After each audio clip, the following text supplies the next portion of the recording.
Massa dari Kesatuan Aksi Harapan Masyarakat Indonesia menggeruduk kantor KPU Kota Pangkal Pinang.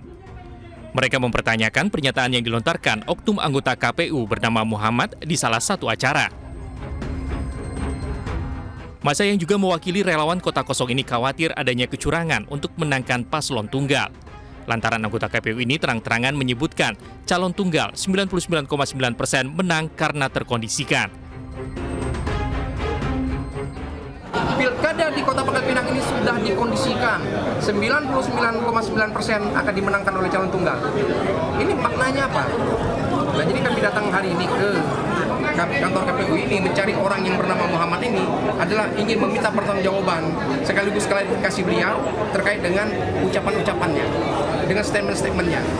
Ini pejabat publik, hati-hati gitu loh, jangan gampang mengeluarkan statement.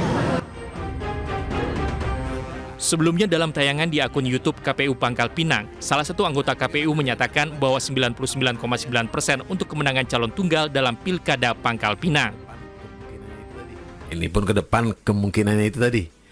Ya, kemungkinan 99,9 gitu. Ya. Jadi itu menang ini kan yang calon tunggal nih. Kenapa? Terkondisikan gitu kan. Iya. Terkondisikan. Jadi, tapi apakah angka itu nggak ada? Ada mungkin 2-3 orang lah di kota yang di dalam surat-suara itu kan ada lah. Jangan nggak ada. Kita kasih tempat gitu kan bahasanya. Iya. Rencananya, Massa juga akan laporkan dugaan ketidaknetralan tersebut ke DKPP. Dalam Pilwalkot Pangkal Pinang tahun 2024 ini hanya diikuti oleh calon tunggal. Pemirsa, kericuhan antar pendukung calon Bupati Situbondo terjadi saat debat Pilbub Situbondo yang diselenggarakan di Surabaya, Jawa Timur. Kericuhan ini terjadi usai Cagup nomor urut 1 Yusuf Rio Wahyu Prayogo mempertanyakan komitmen anti korupsi Cagup nomor urut 2 yaitu Karna Suswandi yang diketahui berstatus tersangka oleh KPK. Baik, kita lanjutkan atau bagaimana? Bapak dan Ibu, mohon tertib keseluruhannya. Paslon nomor urut 1 akan menanggapi ya. Baik. Kericuhan antar pendukung Cagup Cawagup Situbondo dalam program debat berawal ketika Cagup nomor urut 1 Yusuf Rio Wahyu Prayogo bertanya kepada Cagup nomor urut 2 Karna Suswandi. Anda sendiri masih dalam kondisi yang seperti itu. Rio menyoroti komitmen Karna yang menjanjikan pemerintahan bersih bagi Situbondo yang menurutnya bertentangan dengan status hukum Karna sebagai tersangka KPK. Situasi pun makin tegang usai pertanyaan tersebut. Baik, kita tidak akan bisa lanjutkan kalau Anda masih berdiri dan seperti itu. Pasangan 02 terutama pada Pak Karna Suswandi, apa yang terjadi pada hari ini dan bagaimana kira-kira respon Anda dengan komitmen atau visi ke depan bahwa pemerintahan yang bersih sementara Anda sendiri masih dalam kondisi yang seperti itu. Jadi ini bagian terpenting dalam konteks good and clean governance. Ini menjadi hal yang sangat serius, isu yang paling serius di dalam konteks demokratisasi, sehingga ini perlu sekali saya mendapatkan respon dari Pak Karna dan Bu Nyai. Mungkin itu, terima kasih. Usai statusnya sebagai tersangka KPK disinggung, Karna Suswandi menyebut status tersangkanya masih dalam tahap dugaan.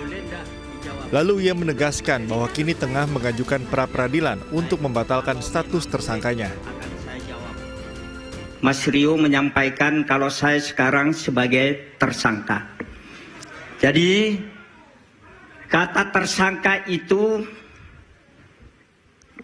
artinya bahwa di dalam undang-undang KUHP kita diatur praduga tak bersalah. Sebelum ada kekuatan hukum tetap yang menyampaikan bahwa saya bersalah, saya masih belum bisa dikatakan sebagai seorang koruptor. Saya belum bersalah. Jadi ini adalah KUHP yang mengatur. Jadi saya sekarang telah mengajukan pra-peradilan. Kita tunggu kebenarannya ini semua. Tensi antar pendukung paslon makin meningkat saat beberapa pendukung mulai berteriak dan mengganggu jalannya debat. Situasi yang tak terkendali membuat penyelenggara turun tangan. Bapak Ibu, kami sangat menghargai. Untuk itu mohon kita menghargai kegiatan ini. Baik, kita lanjutkan atau bagaimana? Bapak dan Ibu, mohon tertib keseluruhannya. Paslon nomor urut 1 akan menanggapi ya. Baik, mohon izin. Bolehkah kembali ke tempat duduk masing-masing? Bapak dan Ibu. Bapak dan Ibu mohon duduk kembali di tempat duduk masing-masing. Mohon duduk kembali di tempat duduk masing-masing. Kita nggak bisa melanjutkan kalau Bapak dan Ibu masih ramai seperti ini. Boleh kembali ke tempat duduk masing-masing? Untuk meredam situasi, Ketua KPU Kabupaten Situbondo dan juga penyelenggara menghentikan sementara acara debat untuk dilakukan mediasi. Selanjutnya, debat kembali dilanjutkan pada segmen penutup dan berlangsung lancar. Kami kembali usai pariwara.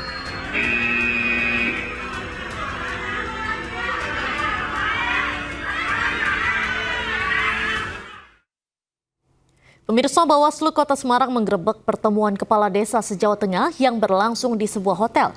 Diduga pertemuan itu untuk mendukung salah satu pasangan calon dalam Pilgub Jawa Tengah. Ya, hanya komunikasi silaturahmi. Ya, PKT kan pagi.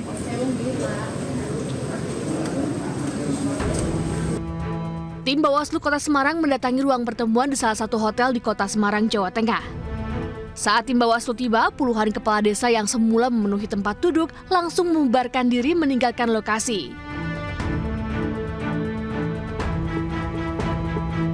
Ketua Bawaslu Kota Semarang Arif Rahman mengatakan, sejumlah kepala desa yang hadir mengklaim kegiatan tersebut merupakan silaturahmi dan konsolidasi organisasi paguyuban kepala desa se-Jawa Tengah. Saat ini Bawaslu minta keterangan dari para kades yang hadir. Mereka mengaku berasal dari beberapa kabupaten antara lain Kabupaten Pati, Rembang, Blora, Sukoharjo, hingga Kabupaten Semarang. Penggerebekan tersebut berawal dari informasi masyarakat yang mengatakan ada pertemuan kepala desa yang terindikasi mendukung salah satu paslon dalam Pilkada Jawa Tengah 2024. Penelusuran terhadap adanya informasi masyarakat ya, tentang adanya pertemuan kepala desa se-Jawa Tengah. Nah, pada kesempatan tersebut, Bawaslu Kota Semarang bersama tim berhasil memasuki ruangan dan seketika itu para kepala desa yang hadir pada kegiatan tersebut langsung membubarkan diri. Sehingga kami beranggapan bahwa memang pertemuan ya kepala desa se-Jawa Tengah itu yang dimotori oleh organisasi paguyuban kepala desa ya, ini memang terindikasi atau berpotensi mengarah kepada kepentingan pemilihan gubernur dan wakil gubernur. Peristiwa dugaan pengarahan suara kepala desa ini sudah 2 kali terjadi. Bawaslu Kota Semarang akan berkoordinasi dan melaporkan peristiwa ini ke Bawaslu Provinsi Jawa Tengah untuk dilakukan pendalaman terkait pertemuan kepala desa. Dari Semarang, Jawa Tengah, Doni Mahendra, iNews melaporkan. Pemirsa, debat perdana calon wali kota dan wakil wali kota Cimahi berlangsung panas. Pendukung salah satu pasangan calon mencoba masuk podium dan menghujani debat dengan interupsi.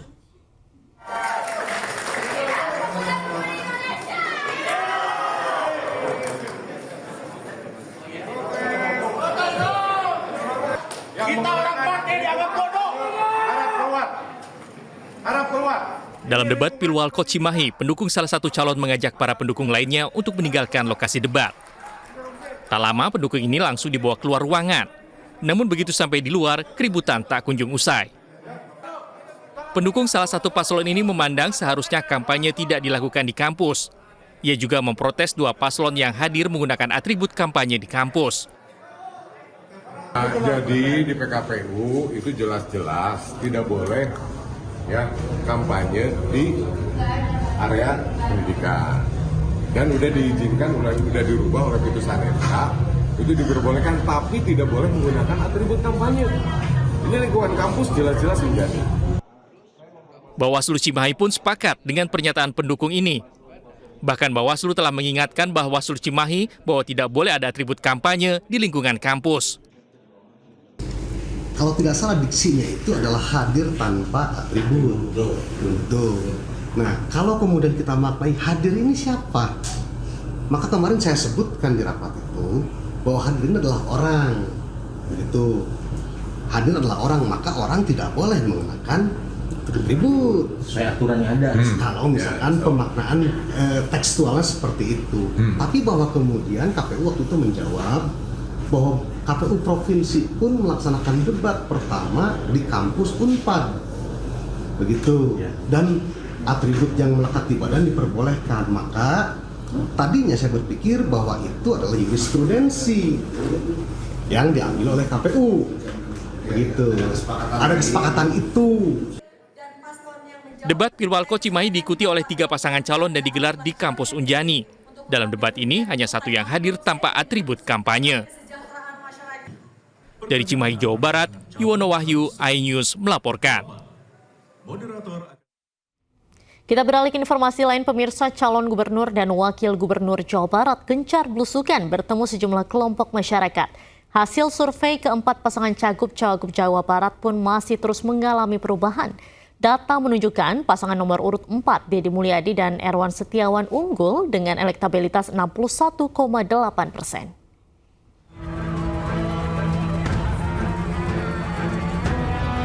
Peta elektoral 4 pasangan Cagup-Cawagup Jawa Barat masih dinamis. Sejumlah lembaga survei pun merilis data hasil survei terkini. Salah satunya, Voxpol Center Research and Consulting merilis survei elektabilitas Pilkada Jawa Barat.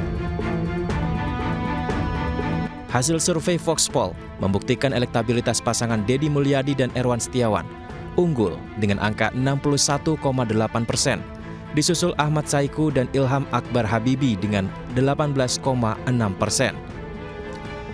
Kemudian Acep Adang Ruhiyat dan Gita Dwi Natarina dengan angka 7,4%. Sementara di posisi terakhir ada JJ Wiradinata dan Ronald Supraja 5,6% dan tidak tahu 6,6%. Itu ceruk segmennya dengan Saiku itu beda loh. Tapi ceruk segmennya dengan Deddy Mulyadi itu bareng samaan. Nah, itu juga akan merubah peta juga ke depan. Saya nggak mengatakan kalah menang ya, tapi akan ada tren. Karena ketika itu naik, maka ceruk yang dihajar itu, yang disikat itu adalah ceruknya Deddy Mulyadi. Karena ceruk segmennya Saiku itu sudah ada kolomnya tersendiri. Makanya Deddy Mulyadi nggak mau masuk ke pesantren, kan ngurus pesantren. Nah, Ahmad Heriawan juga sekarang udah sangat fokus di pesantrennya. Kemudian tokoh-tokoh ulama berpengaruh. Terus tambah mesin partai yang, mesin partai PKS itu biasanya panas di ujung gitu. Panas di ujung itu kejutannya itu nggak main-main, itu nggak kaleng-kaleng. Dan survei dilakukan 10 hingga 20 Oktober 2024. Menurut CEO Voxpol Pangi Syarwi Caniago, tren elektabilitas para calon ini bisa saja berubah karena beberapa faktor diantaranya adalah isu terkini hingga peran tokoh berpengaruh dalam kampanye. Tim Liputan iNews melaporkan.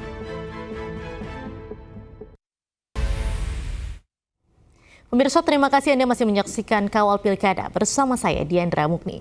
Gelaran debat kedua Pilkada Jakarta berjalan panas. Masing-masing paslon tak hanya membagikan programnya, tapi juga tampil ofensif terhadap lawan-lawannya. Saling sindir program tersaji dalam debat kedua Pilkada Jakarta. Calon Gubernur nomor urut 1 Ridwan Kamil menyindir calon Wakil Gubernur nomor urut 3 Rano Karno soal kepemimpinannya saat menjabat Gubernur Banten. Sementara itu calon Gubernur Jakarta nomor urut 3 Pramono Anung mempertanyakan rencana calon Gubernur nomor urut 1 Ridwan Kamil yang akan membangun Disneyland di Kepulauan Seribu. Sementara Dharma Pongrekun menyatakan sebagai pemimpin harus mengerti COVID itu isu kesehatan atau agenda politik global.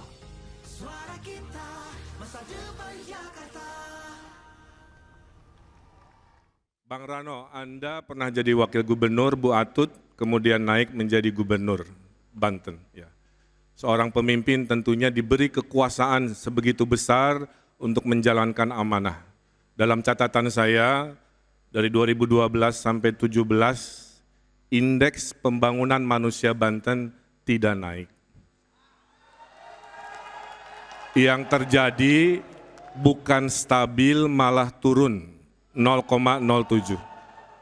Apa kendalanya, apa permasalahannya, sehingga hal itu yang sangat disesalkan bisa terjadi. Terima kasih.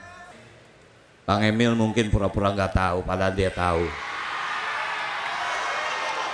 Kang, saya jadi gubernur Banten cuma 1 tahun, Kang. Saya 2012 sampai 2013 jadi wakil gubernur, 2013 sampai 2015 jadi PLT gubernur, saya jadi gubernur 1 tahun.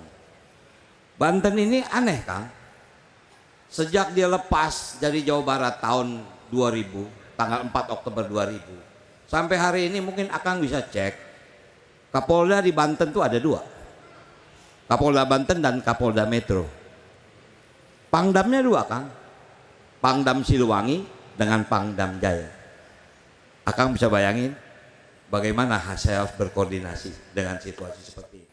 Pertanyaan kami singkat dan sederhana. Dulu pada tahun 2018, Kang Emil pernah menyampaikan akan membangun Disneyland di Cikarang. Sekarang Kang Emil ketika menjadi calon gubernur di Jakarta menyampaikan akan membangun Disneyland di Pulau Seribu. Sebetulnya akan dibangun di Cikarang atau di Pulau Seribu. Terima kasih. Mohon tenang hadirin. Saya jawab dengan nilai saja.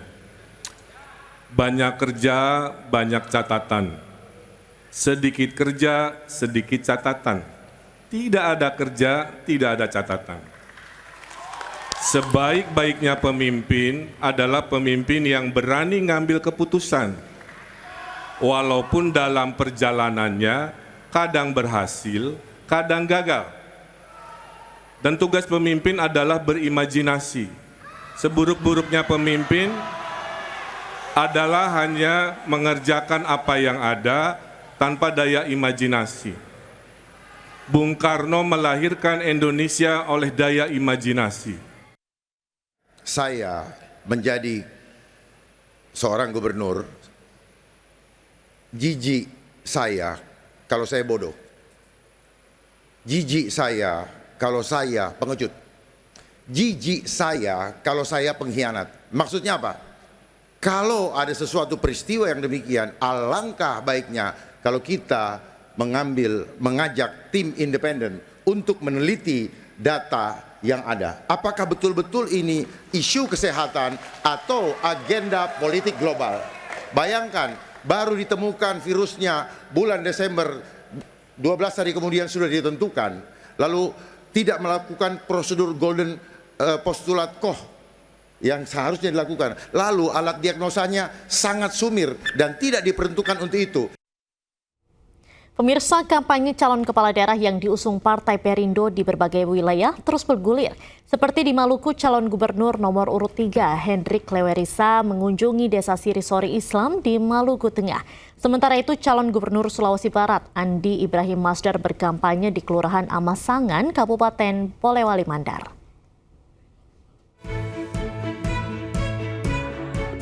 Calon Gubernur Maluku, Hendrik Lewerisa, disambut antusias warga saat berkampanye di Desa Sirisori Islam, Kecamatan Saparua Timur, Maluku Tengah. Cagup nomor urut 3 ini berjanji akan memperbaiki infrastruktur seperti akses untuk mempermudah masyarakat penjual hasil bumi. Selain itu akan mengadakan program bedah rumah bagi warga yang memiliki rumah tidak layak. Kalau anggaran di provinsi tidak cukup, kita harus melakukan lobby ke pemerintah pusat. Ada banyak yang bisa kita lakukan. Yang paling penting adalah menempatkan perbaikan infrastruktur jalan sebagai salah satu program prioritas. Sementara itu di Kabupaten Polewali Mandar, Sulawesi Barat, calon gubernur Sulbar Andi Ibrahim Masdar menggelar kampanye dialogis di Kelurahan Amasangan, Kecamatan Binuang. Di hadapan ratusan masyarakat, Cagup Sulbar nomor urut 1 tersebut berjanji akan memperhatikan pendidikan dan kesehatan. Salah satunya dengan memberikan beasiswa bagi setiap anak sekolah agar adil dan merata, mulai dari tingkat sekolah dasar sampai dengan sekolah tinggi. Selain itu, Cagup yang berpasangan dengan Asnudin Sokong ini juga berkomitmen akan meningkatkan pelayanan kesehatan dengan menyempurnakan program kesehatan gratis yang telah berjalan di Polewali Mandar. Tim Liputan. Anda kembali di Kawal Pilkada pemirsa. Rangkaian acara retret para Menteri Kabinet Merah Putih telah usai. Sejumlah kegiatan pun menjadi kenangan bagi para menteri sebelum mereka gaspol kerja untuk mengejar target yang ditetapkan oleh Presiden Prabowo Subianto. Dan pemirsa, informasi tadi sekaligus menutup Kawal Pilkada hari ini. Saya Diandra Mukni dan kerabat kerja yang bertugas pamit undur diri. Kawal Pilkada kami sampaikan, Anda tentukan.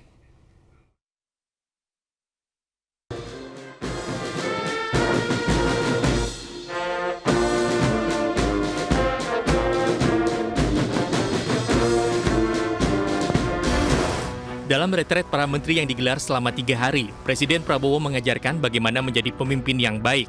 Bahkan ia rela hujan-hujanan saat pengecekan pasukan di Akademi Militer Magelang, Jawa Tengah. Menurut Presiden Prabowo, seorang pemimpin harus menjadi contoh bawahannya. Jika bawahan basah, maka pemimpin juga harus basah. Azas kepemimpinan kita adalah ingarso sumtulodo. Kalau anak buah basah, pimpinan harus basah.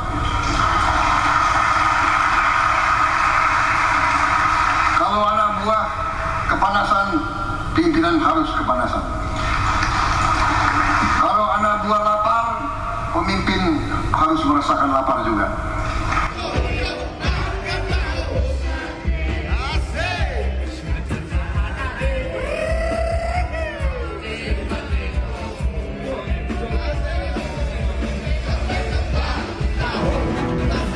Tak hanya ajarkan kedisiplinan, retret juga mengajarkan kebersamaan.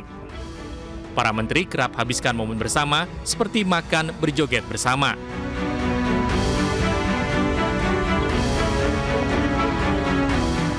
Tak lupa kejutan diberikan kepada Tito saat pembekalan menteri di ruangan AH Nasution, di mana Presiden Prabowo Subianto dan Wapres Gibran Rakabuming Raka juga turut merayakan dan memberikan ucapan selamat.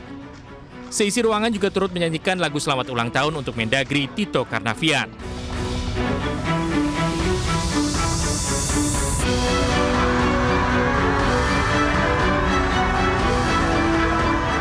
Warga pun antusias baik saat menyambut dan berpamitan dengan Presiden Prabowo Subianto. Tak lupa Presiden Prabowo menyapa warga yang sudah menunggunya di depan Akademi Militer Magelang, Jawa Tengah. Tim Liputan iNews melaporkan.